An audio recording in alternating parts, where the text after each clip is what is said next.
What's going on, guys? Welcome to this week's meal prep. It's gonna be a keto meal prep. I've gotten a lot of comments about doing a keto meal prep. I've also worked with many people who have done a keto meal prep and just had great success with it. So if you're interested in following a keto meal prep, I highly recommend this video, not just because it's my video, but because I create, I think, some of the best meal prep videos on YouTube. You can dispute me if you like, but I think they're pretty good. For this meal prep, I'm also doing the hard copies like I have done for a few other videos, where it's a printout. It's got all the groceries, the cooking utensils, the cooking instructions, the macro breakdown, when to eat the meals. So it will cost just a few dollars, but these meal preps, when I do that printout and all that type of stuff, I think it really helps. I mean, I like the printout, so when I go to the grocery store, I can just mark stuff off the list.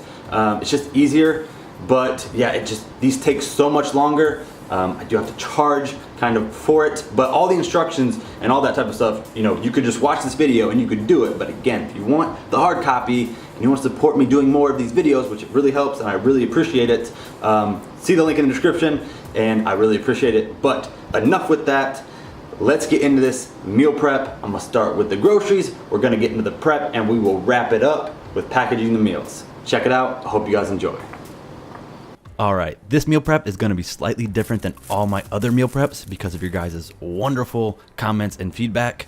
I think I've got something you're really going to like. There's actually going to be two variations of the meal plan you could follow. One of the meal plans is going to be around 22 to 2300 calories, and that's what you're going to see in this video. And the other meal plan is going to be about 1600 to 1700 calories. The groceries, the cooking instructions, all of that are essentially the same for both plans, except when it comes to weighing out the food, the measurements will vary slightly. And don't worry, when it comes to weighing out the food, I will put indicators on the screen so you know exactly how much to put in each container or weigh out for each item to follow the plan that you would like. Now that we have that out of the way, let's start cooking. So I'm gonna fill the sink up with cool water, just enough to cover the salmon so I can thaw them out because they are frozen, they need to thaw. And this should only take about an hour or two. So while those are thawing, I'm gonna start prepping the vegetables. So I got my cutting board here. I'm gonna start rinsing and then dicing up some of the vegetables that are gonna be in this meal plan.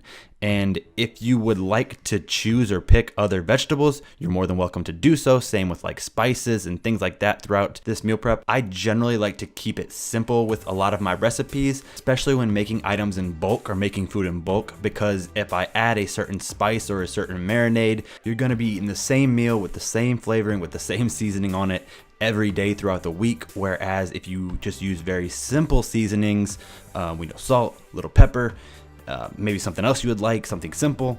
Then when it comes time to eat the meal or reheat the meal, and I know I'm getting ahead of myself, but you can then add additional spices, sauces, marinades, which can completely change the meal. So just keep that in mind when you make these types of meals and you notice why I'm making them so simple. It's because later I can change up the meal's flavoring, which then gives me a little bit more variety. Just wanted to share that little tip. But anyways, now I'm actually cutting up a red onion, and this red onion is going to be used in the taco salad. And I'm really just trying to dice this up into smaller bite-sized pieces. And then I'm going to move on to the next vegetable. This cutting board is really nice because it has these little like pull out compartments. So I can just cut it, swipe it into that little pull out compartment, change the compartment up and keep it moving. I'll put a link to this cutting board in the description, as well as there'll be a link of, all the cooking utensils again and stuff like that in the hard copy that you can get. But I moved on to the asparagus, just cut the tips off of it. And again, swap. I don't know the right sound effect, but yeah, I'm just swapping out the compartments again real quick, moving on to the next vegetable. We got some tomatoes here, and I think what I'm gonna do is shut this voiceover down for right now while I cut these vegetables up, because that's all I'm doing is cutting the vegetables up. You guys can see it, and plus, I'll probably just start to ramble while I cut these up, and nobody wants to listen to that. So yeah, just check out these vegetables being cut up, how I'm kind of doing it, and I will be back once they're all cut up.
And I'm back, just as I'm finishing up the broccoli.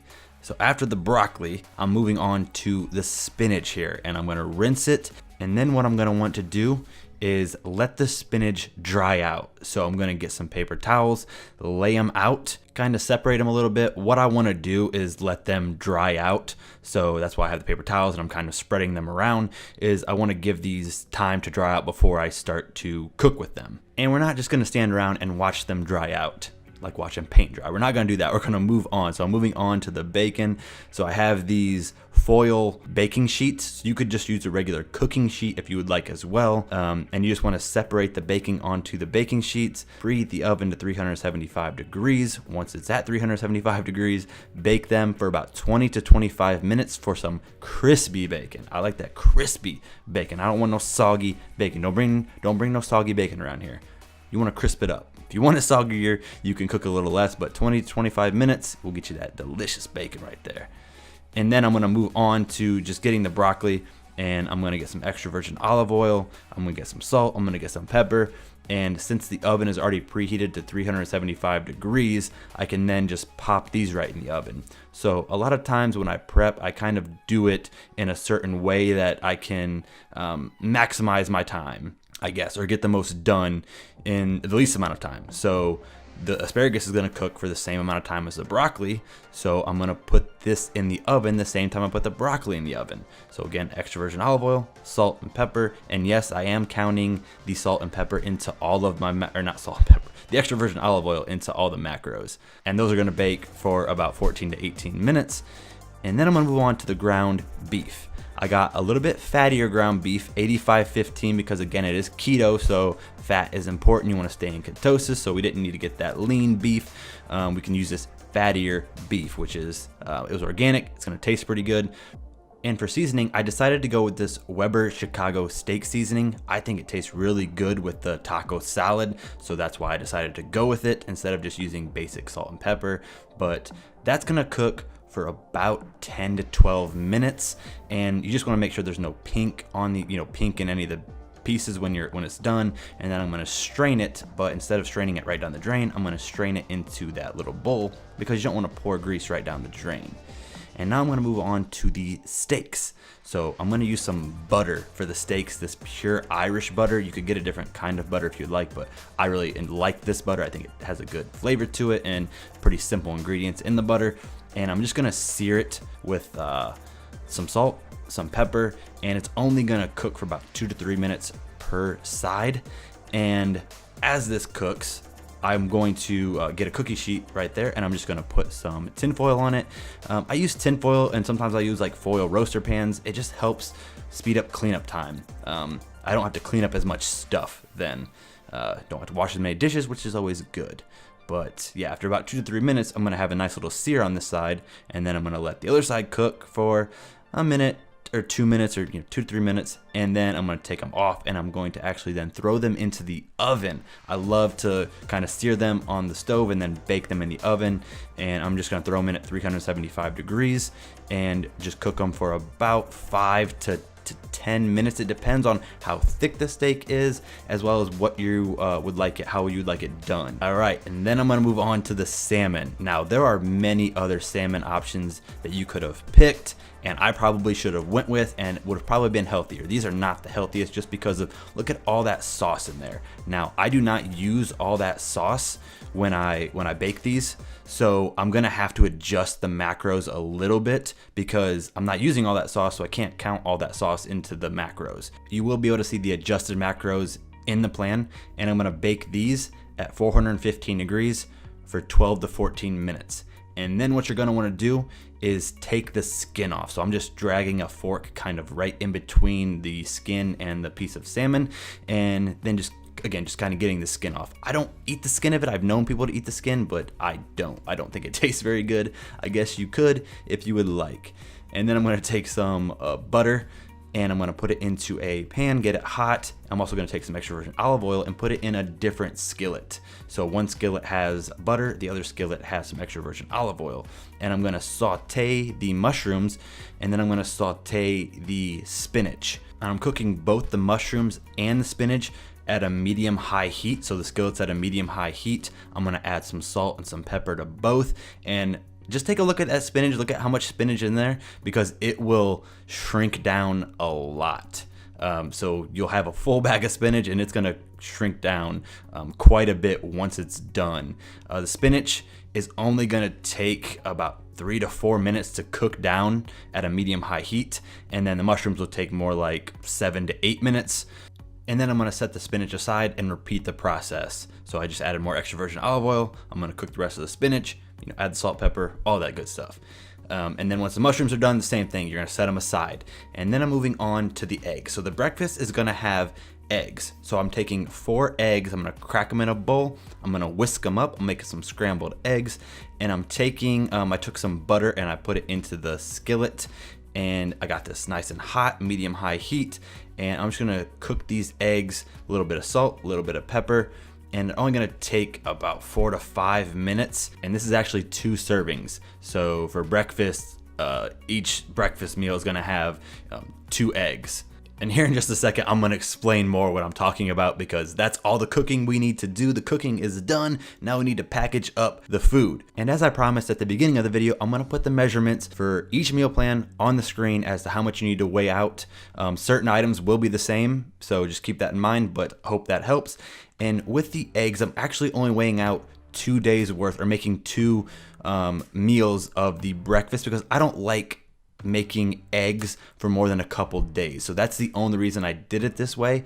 But at the end of the video, I actually show that I have 2 more containers that just have 2 eggs in it and have the rest of the food items. And again, in the hard copy meal plans, I lay out all of this, and I kind of explain certain things as to why I did it the way that I did it. So if you want that hard copy download, and you want to show me some love, and you want to just support this channel, support me doing more of these videos, I would appreciate it. Check out the link. And now let me get back to more of the voiceover of the actual prep. So with this cheese, this is gonna be a difference in each plan. So one of the meal plans is getting 1/4 of a cup, and the other plan is gonna get half of that. So 1/8 of a cup.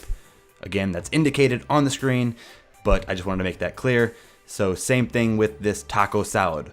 The taco salad for this 2300 calorie plan is gonna get about 3.5 to 4 ounces of the beef. And for the lower calorie plan, it's gonna get about 2.8 to 3 ounces of the beef. The rest of the vegetables stay the same though. So the tomato is gonna be the same, the avocado, the lettuce, the red onion, and that's gonna be the same. And as I'm doing this, let me take some time to kind of go through a couple other things. So how I kind of weigh the food out and calculate macros. So I use MyFitnessPal to calculate the macros, and I almost always weigh my food cooked versus raw. So the cooked weight of food versus the raw weight is gonna vary a little bit on the serving size. So I use cooked weights in MyFitnessPal to factor the macros as well as the calories. It would be the best practice, I suppose, to do everything raw, but that means you'd have to divide out each piece of ground beef into 4 ounces and then cook it on its own. Same with everything else. So that can become very tedious, but you can always use, MyFitnessPal and try to use cooked weights. You do have to sometimes verify that the food is accurate, because anybody with an account can log in there and create food items and share it with the public. So they could really screw you over and screw your macros up by just adding in random incorrect food items. Another cool thing about MyFitnessPal is it'll actually let you scan in the food item. So on each item of food, right, you have the barcode, and you can use your phone to scan that barcode, and MyFitnessPal will pull up the item closest to it. So then you can also verify the macros that way. And if you want to follow me on MyFitnessPal, you can do that at Waterjug Fitness. And I believe when you do that, it'll actually show you like what I'm eating and stuff. But enough of that, back to the plan. And the cheese is something that's going to vary for each plan right here, right? So one's getting 1/4 of a cup, the other's getting 1/8 of a cup. And then I'm just using that lime over the avocado because that helps keep the avocado fresh. And for the salmon meal, I'm doing 3.5 ounces of the salmon for one of the meals, and the other lower calorie one would be getting the about 3 ounces of salmon. And then for the asparagus, I'm going with about 8 to 10 stalks of asparagus. And then I'm gonna weigh out about 3.8 to 4 ounces of the steak. This meal is also gonna have 1/2 cup of broccoli. And when it comes to the extra virgin olive oil that I use for cooking, as well as the butter used for cooking, those are also gonna be factored into the day's total of macros that you're gonna find in the plan. So those are factored in, and you'll see them. And now moving on to the snacks. So this is a full day. We're making all the stuff for the entire day. So I need to rinse the vegetables, rinse the fruit that I got, and I'm just gonna rinse it off and I'm gonna put them in bowls. You could go with different fruit if you would like. I just went with berries because they're typically lower in carbs and they have some fiber. Now, blueberries are a bit higher in the carbs, so you could go with a different fruit there. Maybe just go with blackberries, raspberries, and strawberries, but not a huge deal. And I hope the on-screen, guide or kind of measurements as to what should be going in each container or being weighed out, depending on the plan that you're following, is making sense. I tried to be as clear as possible because sometimes I don't talk about each thing being weighed out. But anyways, along with fruit, another one of the snacks is going to be 32 grams or 2 tablespoons of peanut butter, and then 28 grams or 28 almonds. And I got these lightly salted almonds, and that's basically it. Now there were a couple items not shown, like a cheese stick, some almond milk that also go into like the snacks, MCT oil, which is really helpful for following a keto meal prep, is taking MCT oil, and then a protein shake. So I still like to have a protein shake after a workout to refuel. So I have that as well. That is gonna all be laid out day by day, meal by meal, in that hard copy meal plan in the description, but you'll also see it here in just a few seconds. But that's really gonna wrap up this meal plan. I really hope you guys found it helpful. I hope you guys enjoyed it. Let me know what you guys think. Leave comments, feedbacks. If you'd like to show me a little more love, a little more support, check out that link in the description. Get yourself a copy of the meal plan. I really appreciate it. But until next time, keep chasing those goals, and I'm out.